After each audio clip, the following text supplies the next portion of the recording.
Hello everybody, hello. Welcome back to Lozy PC, and welcome back, more importantly, to the Invictus play-by-email game of War in the Pacific. I hope everyone is doing well, and that your last week or so has been good.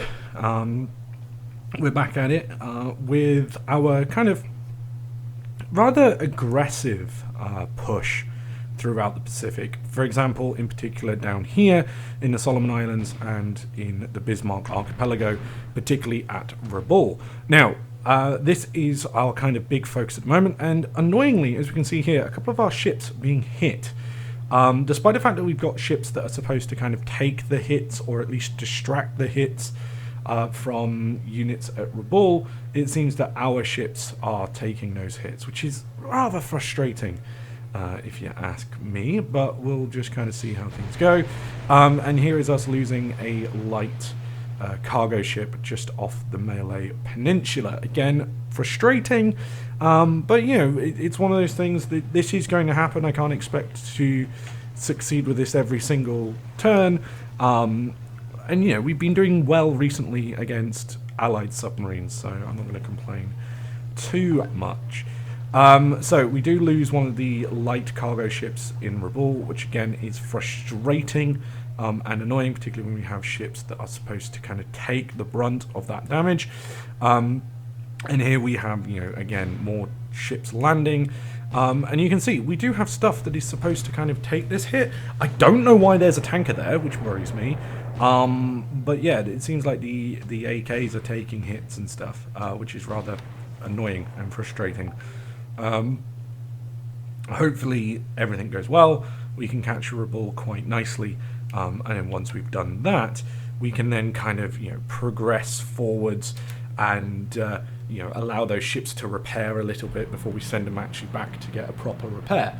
So we'll see how that goes.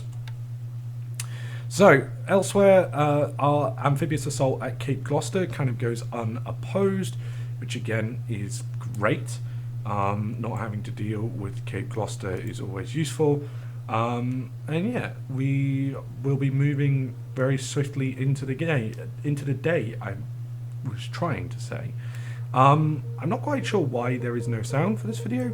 There might be a little bit coming just now, but yeah, it's quite quiet, this one, this video, so I apologize in advance, although it's moved on a little bit. Now, again, seeing some American submarines kind of being harassed, but nothing too serious happening, rather frustratingly. We do have a submarine off of Vancouver Island, managing to escape being shocked. And here is something interesting. Our troops that are going to be landing at Balikpapan, the task force meeting kind of busted up PT boats. I imagine they're probably the ones that came from the Philippines, the ones that we were so frustrated about. Now, something that was even more annoying is the fact that because they saw this, they've kind of gone, oh, we're going to return back to Sanmar. And I don't want them to do that. Why would I ever want them to do that? You know, that's frustrating for me, and that's not what we want them to do. So we're going to make sure at the beginning of next turn that we kind of set them back. Now, this is something interesting. Flying Tigers are moved into China.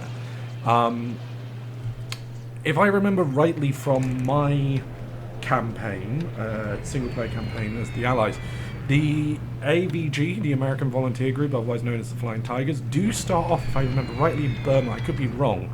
But it seems that Invictus has now decided to move them into China.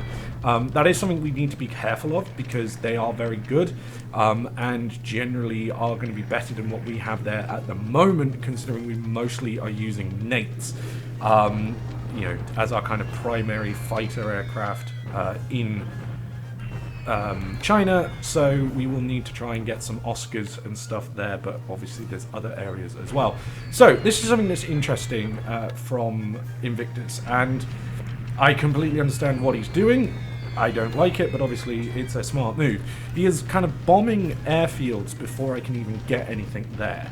And this is pretty clever, because what that means is if I want to use those airfields, then I need to repair them, which is going to take time, it's going to take supplies. He's kind of making it, almost scorched earth in a way. Now, he has left a couple, for example, Miri wasn't touched, which if I was him, I would be targeting, not only because Miri has an airfield, and we're going to put some aircraft there soon, but also Miri has oil, and a lot of oil. So if he was maybe to attack the oil on Miri, or even the refinery, then that would really make it a struggle for me and expensive for me to kind of use Miri. So hopefully we can prevent that, and also we want to make sure we prevent that going forward at places like Balikpapan, Baklapan, and Sarojabaja, which I probably butchered the pronunciation of that one, but these are all things that we want to make sure that we're kind of keeping our eye on and making sure that we don't kind of forget, and also don't really kind of end up having to spend thousands of supplies on. Now, deliberate attack just outside of Xinjiang goes pretty well for us. So we'll be carrying on that the next day. Now, Hong Kong, shock attack. I decided to go for a shock attack just to kind of, break through, and not quite, although we did destroy 2 units. So I think even again, tomorrow, 1 more shock attack. Now, I've learned something since the last time we played, and this is going to show it up. I was always wondering, why the flying zippity-doo-dah are we losing so many troops to bombardment attacks? We're the ones doing the bombardment, why are we losing the troops? Well, I didn't realise that when you do a bombardment attack, it's not just, when Japanese bombard, that's only us, and then when the Allies bombard, that's only them. No, both units are firing at each other, or both sides are firing at each other. So what this means is that at Clark Field, we are massively outgunned. I'm not sure if I do remember this for today, we'll see.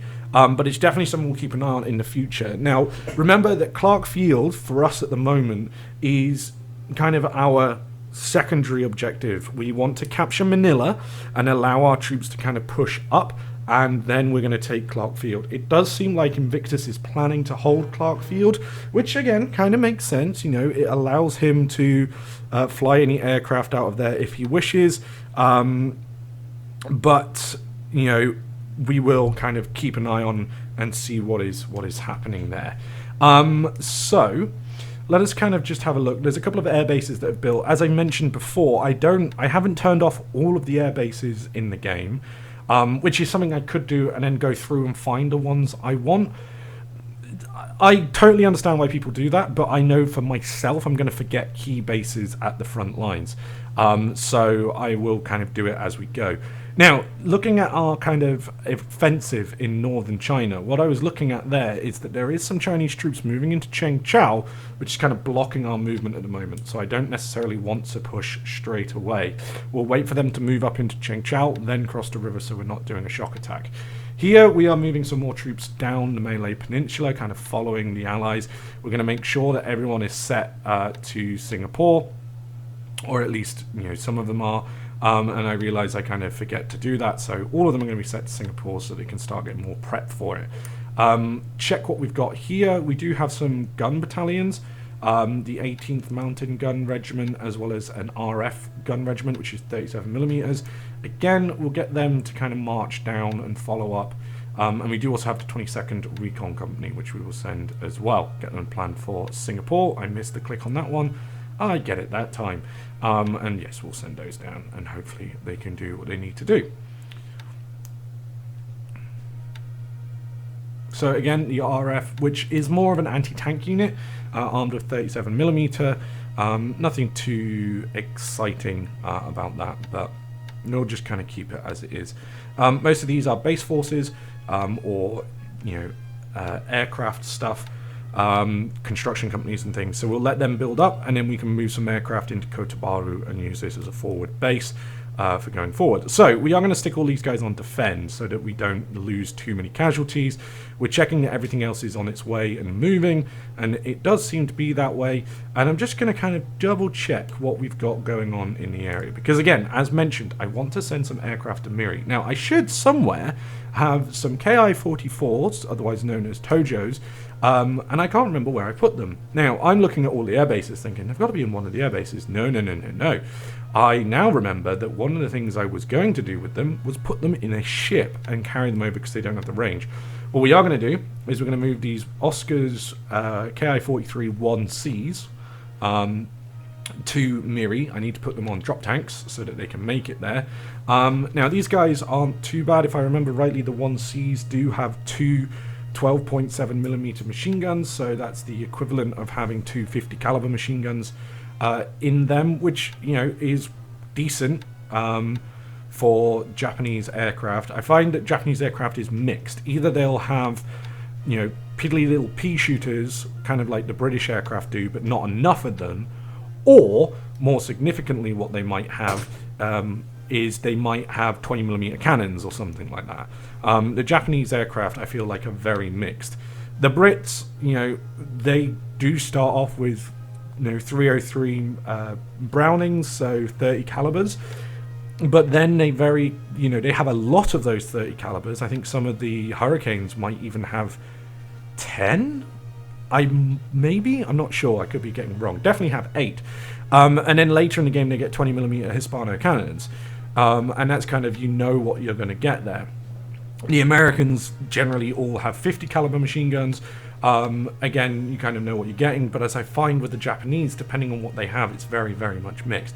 Now, I am looking for the dojos, and I cannot find them. And the big thing is, because they're being loaded into a ship, they are technically now naval aircraft. It's one of the weird things about this game, that if you are loading aircraft into a ship, they act as naval aircraft, not as ground aircraft. So even, for example, if they were, you know, like these Nates, which are part of the Imperial Japanese Army, they are very much land-based. If I was to put them in a boat to send them somewhere, they would then, you know, actually count as naval aircraft, which is always a bit strange to me, and a bit weird. So we are going to kind of check and make sure we've got things going forward. There's a few places where we don't have pilots, so we're just going to make sure that we do. Again, we are kind of stuck with, you know, Nates at the moment. We can get Oscars, you know, these guys want to upgrade to 2B Oscars, which is a little bit further away. As we kind of build up our 1Cs, I'm kind of just thinking I'll just stick with the 1C Oscars. But what I am going to do is, because we're seeing the Flying Tigers around, we are going to move some Nates. Yes, they're not going to be super good against the Warhawks, but at least they can provide some cover for some of our bombers more south. So these guys are going to go to Nanshan from Hankow. Again, give them a bit more support. There's already some there, but the more the merrier. That's the way I look at it. So, elsewhere, we are going to have a look and see how we're getting on over here. So, again, at Cape Gloucester, the Mazzaro 1st SNLF landed unopposed, which is good. 6.6 Naval Guard is where it needs to be. And we've got a few other things moving around, which is great so far. As I say, we are moving relatively quickly, but that's because we want to try and secure as much of this as we can. And again, we should have ships coming to pick up the 4th Infantry Battalion. We've got a few units here that we want to move, including some of the Imperial Guard divisions. But what I also kind of realize, what I'm thinking here is, let us capture another one of the base before we move it. We're just having a look here at the units of the 55th Division, thinking about whether or not I want to put that back together. But yes, so for example, we can see here the Imperial Guards Division, just there we go, and that is weirdly marching. I don't know why I have this marching, so we're going to cancel that. It is due to go to Allo Star. I should have really put it in strat move there, but basically Allo Star is here. We got units marching on there. Once they capture that, we will train them over there. It's going to be a lot quicker if we get them to go via train, rather than anything else. So let us kind of crack on and see what else we've got going on. We've got a couple of ships just kind of lying around. You know, always a bit weird with the ships just kind of sitting there, but we want to make sure that we've got stuff making moves. As mentioned, we are taking Balikpapan very soon, and we've got a couple of SNLF units that aren't doing anything. and they're kind of targeted for Bablabal, not really set up for anything else. We've got engineering companies here, so we've got a fair few things here that we can move. So what we're going to do is we're going to take the Sasebo 2nd SNLF, the Bandish 9 SNLF, and some artillery, the 17th Medium Field Artillery Regiment. Verify the load, like so, accept the load, and then we are going to send this to Tarakan. Again, trying our best to secure as much of the, as much of the kind of main areas and main kind of ports as early as we can. You know, my kind of whole process and thought idea behind this early part of our campaign is try to make Invictus think we're hitting everywhere at once, and spread him out so thin. That does obviously also mean that we've got to be careful that we don't spread ourselves out too thin, and then in turn end up overstretching ourselves, and, you know, kind of messing up and then being open to counterattacks.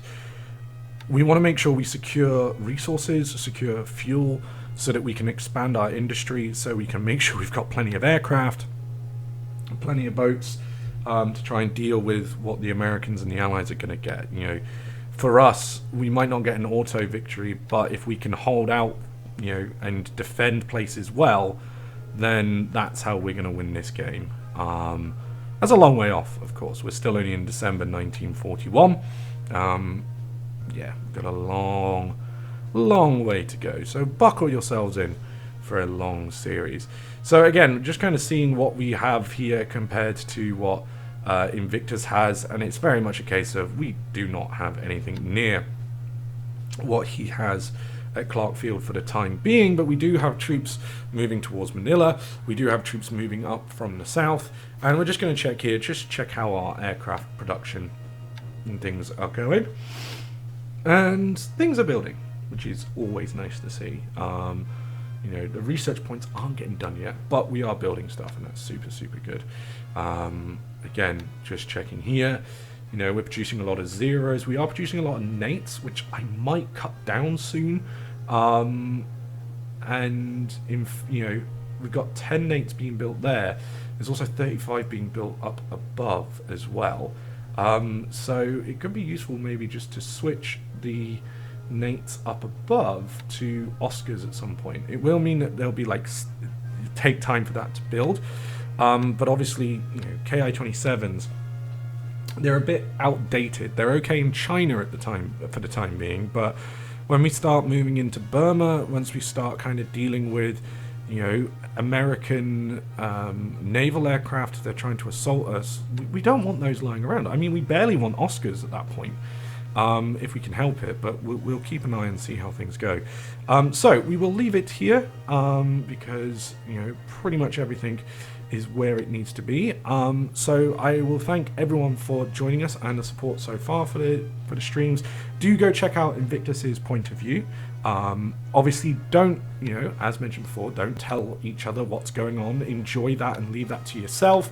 But have a very good day. Please remember to like and subscribe, and I'll see you next time. Bye.